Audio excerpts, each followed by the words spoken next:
Hey, how's it going?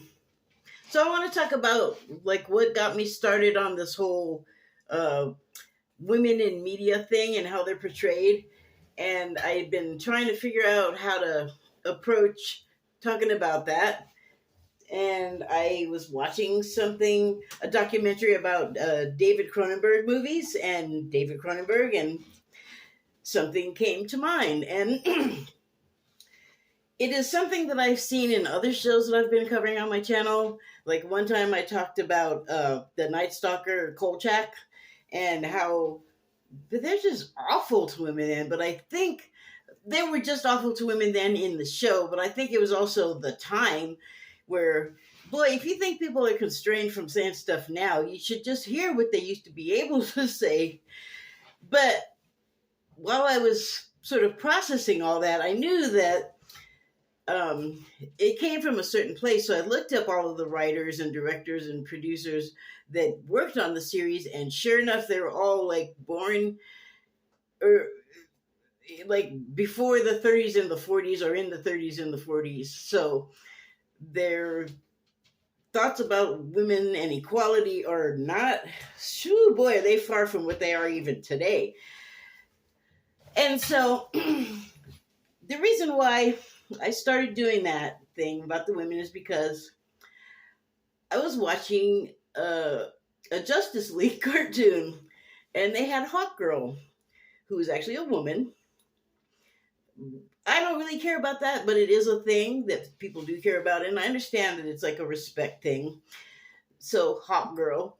And my problem with Hawk Girl is whoever wrote her, like, I understand that she's like a warrior being and whatever, but she sure does holler a lot, like right before she's gonna strike. Rah! And I'm just like, I mean, okay, that, I don't know, it just seems more like a man thing to act like that. So that was a note I took while I was watching that, not in preparation for this, or not watching that in preparation for this, but I wrote that in preparation for this. And so if you can't read it, it says, a woman dates her doctor that's a twin, and one twin of polar opposite disposition switches out as her lover, and she doesn't notice. That was in a Cronenberg movie about the twin doctors. And I said, are you high? One can't think like this is why Hawk Girl is the way she is. And this is another weird man thing that I've noticed, and it makes no sense when it's in these like military movies, and these guys are supposed to be like the cream of the crop, the top of the heap, best soldiers in the world or whatever. And what do? Be sure to holler before firing so you completely and totally lose the element of surprise. Do they teach that at West Point? God, I hope not, because it seems like that get a lot of people killed, because it does in the shows and the movies. So, yeah. I just, it got me wondering, who writes this stuff? Did a woman write this? Would a woman write a woman like this?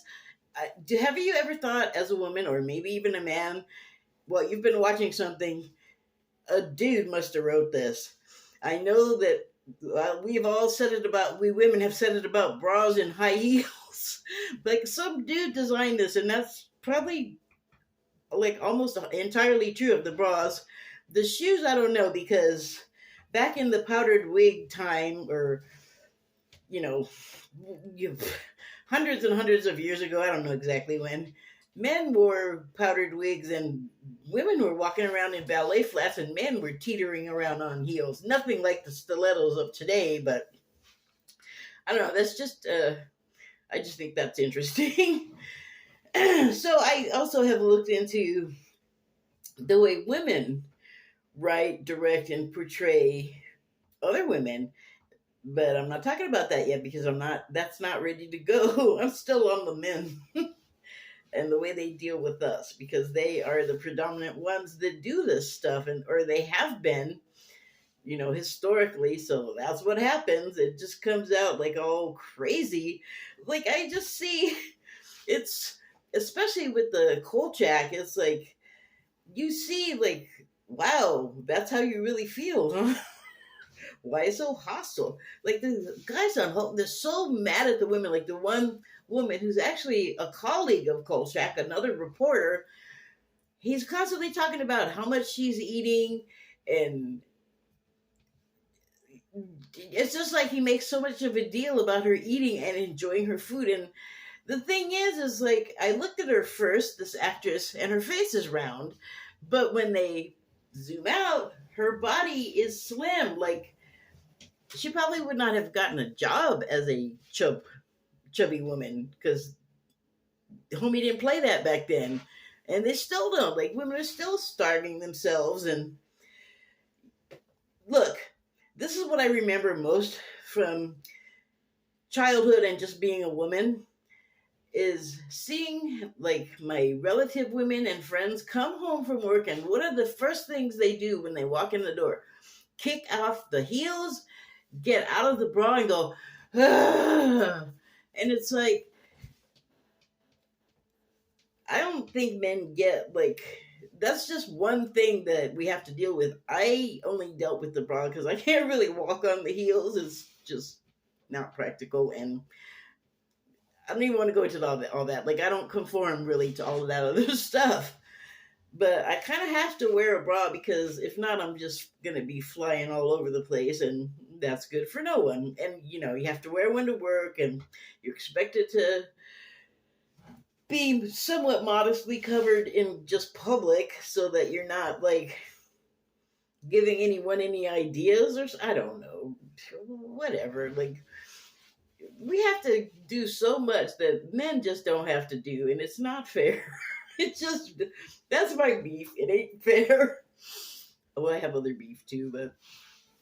So anyway, that was kind of my thinking when I started doing this. And okay, it just cut off in the middle of what I was saying last time, so just wanted to take a peek. And I don't really have to say too much more about it. I don't think. I think I about covered it. Okay then. Until next time, thank you and good night.